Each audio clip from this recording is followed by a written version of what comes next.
Iran melancarkan serangan rudal dan drone ke pangkalan militer Amerika Serikat di Yordania sebagai balasan atas serangan Washington terhadap infrastruktur Iran. Serangan ini menewaskan 2 pasukan Amerika Serikat.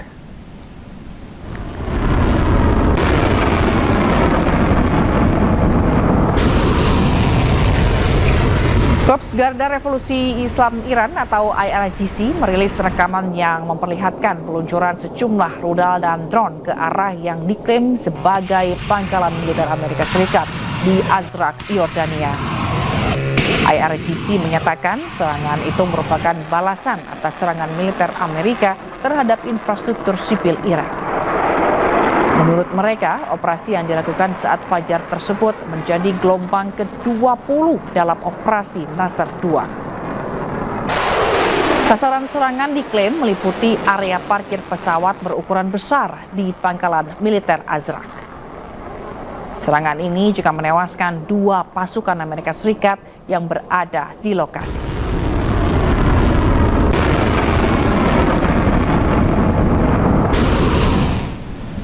Pasukan Garda Revolusi Islam Iran kembali melancarkan serangan drone ke pangkalan Amerika Serikat di Bahrain.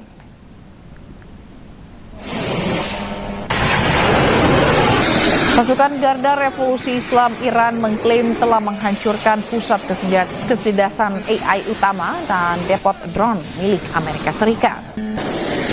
IRGC menyebut serangannya itu merupakan serangan balasan terbaru Amerika Serikat terhadap Iran. Selain itu, ia menyatakan Amerika Serikat melakukan kejahatan perang dengan menyerang sejumlah jembatan di wilayah Iran pada malam sebelumnya.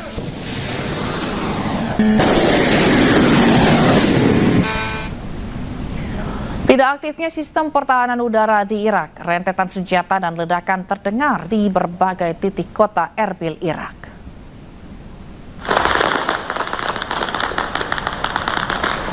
Serangan dan aktivitas pencegatan udara terjadi secara bergelombang pada malam hingga dini hari, menyusul ketegangan militer yang kembali memanas. Rentetan senjata mencoba mencegat serangan drone Iran yang menyasar pangkalan Amerika Serikat di Irak, namun gagal hingga menyebabkan ledakan besar. Insiden di Irak ini merupakan bagian dari eskalasi ketegangan yang lebih luas antara Amerika Serikat dan Iran yang turut melibatkan sejumlah negara Teluk lainnya, yaitu seperti Bahrain dan Kuwait.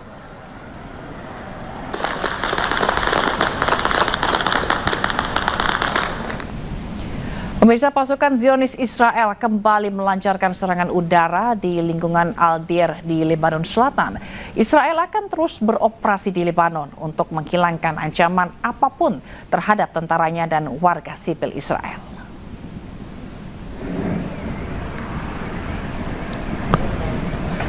Asap mengepul terjadi di atas Nabatiyeh Al-Fauqa setelah serangan udara pasukan Zionis Israel di lingkungan Al-Dir di Lebanon Selatan. Media lokal Lebanon mengklaim pesawat tempur Israel menyerang dalam 2 gelombang. Dalam serangan kali ini, Israel belum memberikan komentar. Namun dalam pernyataan sebelumnya, Israel menyatakan akan terus menyerang Lebanon Selatan dengan dalih menghilangkan ancaman apapun terhadap tentaranya dan warga sipil Israel. Sementara itu, Israel dan Lebanon mengadakan pembicaraan di Roma pekan ini yang dimediasi oleh Amerika Serikat.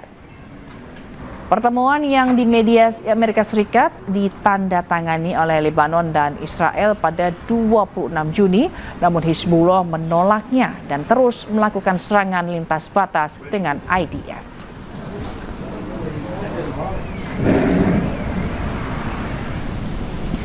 Tentara Israel membakar sejumlah rumah warga di sebuah desa di Lebanon Selatan. Kepulan asap membumbung dari daerah tersebut pada Selasa sore.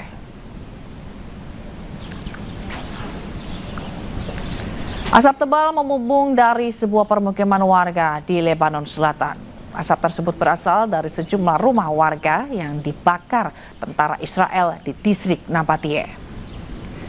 Rekaman video menunjukkan kendaraan militer Israel konvoi bersenjata di dekat desa Zautar al-Sharqiyah di distrik Nabatiyeh. Menurut kantor berita nasional Lebanon atau NNA, tentara Israel membakar beberapa rumah di desa tersebut. Kantor berita tersebut menambahkan pasukan Israel bergerak melalui kota Zautar al-Gharbiyah dan Zautar al-Sharqiyah, di mana dilaporkan terjadi tembakan senapan mesin yang hebat. Militer Israel belum memberikan komentar terkait laporan pembakaran dan penghancuran rumah-rumah di Zautar al-Sharqiyah. Namun sebelumnya mereka telah menyatakan akan melanjutkan operasi di Lebanon Selatan untuk menghilangkan ancaman apapun terhadap tentara mereka dan warga sipil Israel.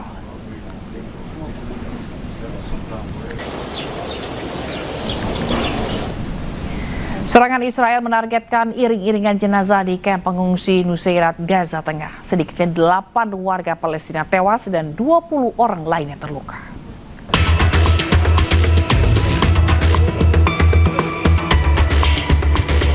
Delapan warga Palestina tewas dan 20 lainnya terluka dalam serangan udara Israel yang dilaporkan menargetkan iring-iringan jenazah di daerah Suk al-Balata di kamp pengungsi Nusairat di Gaza Tengah, Palestina.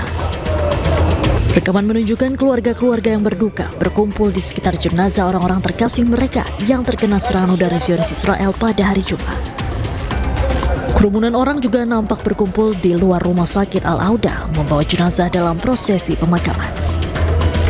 Saksi mata mengatakan saat kejadian, para korban tengah membawa jenazah ke masjid dan melaksanakan sholat jenazah. Namun ketika para pelayat keluar dari masjid, serangan Israel kembali menghantam mereka. صار استهداف قبل ما يصير الاستهداف هذا. اخذوا الشهداء كالعاده دخلوا فيهم على الجامع صلى عليهم صلاه الجنازه ورحم عليهم. هم طالعين من باب المسجد ضربهم صاروخ. ليش؟ كيف؟ تعرفش. راح الله يرحم الجميع. Hamas mengutuk serangan yang dilaporkan tersebut dan menegaskan bahwa kelanjutan kejahatan yang dilakukan oleh Zionis Israel ini tidak akan mematahkan tekad rakyat Palestina atau mencapai tujuan pendudukan untuk mengusir dan memperpanjang penderitaan rakyat Palestina. Sementara itu hingga kini pihak berwenang Israel belum memberikan komentar terkait serangan terbaru yang dilancarkan ke Gaza, Palestina. Pemirsa, aksi dukungan terhadap kemerdekaan Palestina terus bergulir. Di London, Inggris, ribuan warga mengutuk genosida Israel di Gaza serta menuntut Perdana Menteri baru Inggris mengambil tindakan tegas terhadap Israel.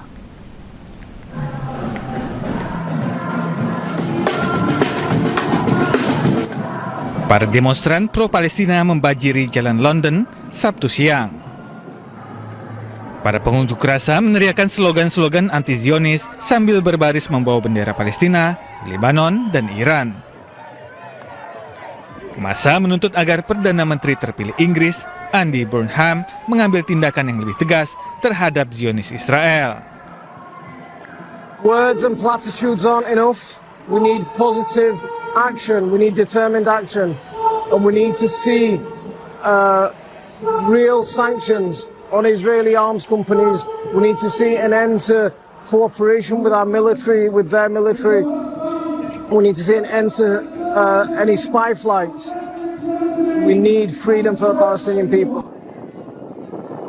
Sementara itu, Duta Besar Palestina untuk Inggris, Hussam Zumlot, juga hadir dalam unjuk rasa menentang genosida Israel di Gaza. Hussam mengatakan Perdana Menteri Inggris yang baru harus mendengarkan tuntutan rakyatnya. Well, to listen to the voices of his people, that's the most important message.